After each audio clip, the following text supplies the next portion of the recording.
తపోవనము.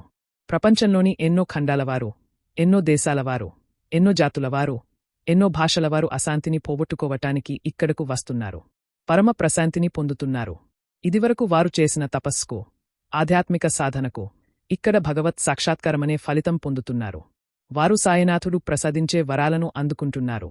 ఇప్పటివరకు తపస్సు, ఆధ్యాత్మిక సాధన చేయనివారు సత్యసాయినాథుని దర్శించిన దగ్గరనుంచి వివిధ విధాలైన సాధనలకు పూనుకొంటున్నారు.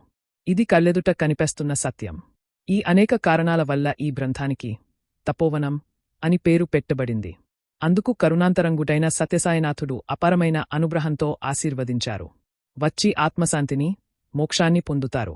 ఇక్కడ నుండే సనాతన ధర్మోద్ధరణ కార్యక్రమం ఆరంభమవుతుంది. ప్రపంచం నలుమూలల నుండి లక్షలాది మంది నన్ను వెదుక్కొంటూ ఇక్కడకు వస్తారు. ఆ అనంతమైన జన సందోహం చివర నిలబడి ఉన్న దూరం నుండి చిన్ని చుక్కలా కనిపించే ఈ కాషాయరంగును చూసి తాము ధన్యులమయ్యామని భావిస్తారు. స్వామి ఈ మాటలన్న అనతి కాలంలోనే ప్రశాంతి నిలయం ఏర్పడింది.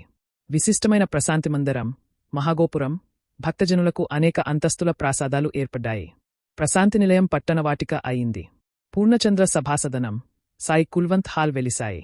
ఇది మానవులందరూ అద్భుతమైన ప్రశాంతిని పొందే ఒక దేవాలయం, ఒక చర్చి, ఒక మసీదు, ఒక యూదుల ప్రార్థనా మందిరం. మానవ రూపంలో అవతరించిన భగవంతుని అపారమైన ప్రేమలో లీనమే అత్యున్నతమైన ప్రశాంతిని ఇక్కడ అందరూ పొందవచ్చు. ప్రతి మానవుని హృదయం ప్రశాంతినిలయంగా మార్చటమే నా లక్ష్యం. ఈ లక్ష్యం నెరవేర్చటానికి కోసమే నా ఈ అవతారం వచ్చింది అని భగవాన్ బాబా పేర్కొన్నారు. ఎవరు ఏ దైవమునైనా సరే ఇక్కడ స్వేచ్ఛగా, హాయిగా ధ్యానించవచ్చు. ఎవ్వరూ ఆటంకపరచరు. ఈ అవకాశం ఈ విశ్వం మొత్తంలో ఎక్కడా లేదు. అందుకే ఇది విశ్వ తపోవనం. ఇక్కడ తపసిద్ధి చాలా త్వరగా కలుగుతుంది. నిరాకారుడైన పరబ్రహ్మస్వరూపుడు నరాకారుడే ఇక్కడ నడయాడుతున్నాడు. నీవు తపస్సు చేస్తూ కూర్చోచాలు. భగవంతుడే నీ ముందుకు వస్తాడు. నీ ఎదుట నిలబడతాడు. మందహాసం చేస్తాడు.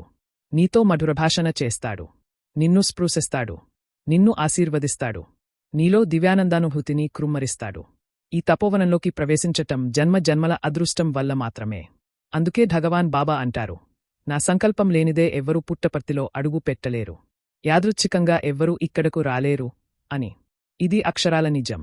శ్రీమదఖిలాండకోటి బ్రహ్మాండ నాయకుడు, ఆపద్బాంధవుడు, సచ్చిదానంద పరబ్రహ్మ స్వరూపుడు అయిన శ్రీ శ్రీ శ్రీ సత్యసాయి భగవంతుని పాదపద్మములకు శతకోటి వందనములు సమర్పిస్తూ తపోవనము అనే ఈ గ్రంథ పారాయణమునకు ఉపక్రమిస్తున్నానుడు. ఈ గ్రంథం నామధేయం తపోవనము.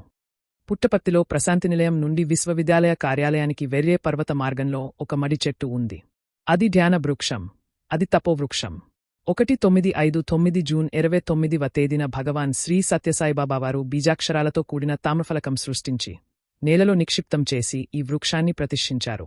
ఆ సందర్భంలో భక్తులనుద్దేశించి భగవాన్ బాబా, ఇది బుద్ధ భగవానుని బోధివృక్షం, ఇది జ్ఞానవృక్షం. బాలకృష్ణుడు ప్రళయకాలంలో పవరించి వటపత్రసాయి అనే నామం ధరించింది.